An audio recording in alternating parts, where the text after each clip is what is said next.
Hi guys! This is our family vibes just for you. At dahil winter na nga dito sa Japan at nagkurukurog na yung mga kasukasuhan namin, naisipan namin na mag-onsen para mawala yung lamig-lamig namin sa katawan. Ang ganda dito sa pinuntahan namin dahil kompleto na. Pagkatapos mo mag-onsen, pwede kang umupo dito sa rest area at magbasa o mag-cellphone. Libre din yung mga massage chair kung gusto mong makapag-relax. May mga cubicle din sila kung gusto mo naman ng privacy at matulog. Ang ganda ng interior. At may pa-fireplace pa. O, diba? Shala! May mga books para sa mga book lovers. Restaurant din kapag gusto mong kumain. At ang mga drinks nila, for free!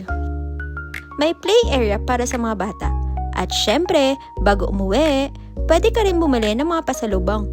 O, diba? Saan ka pa? Charot.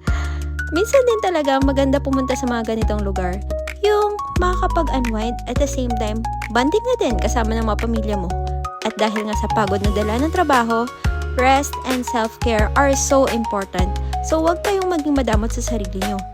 Bigyan nyo ng time yung sarili nyo na makapag-relax para at least pagbalik natin sa trabaho, may energy ka na ulit.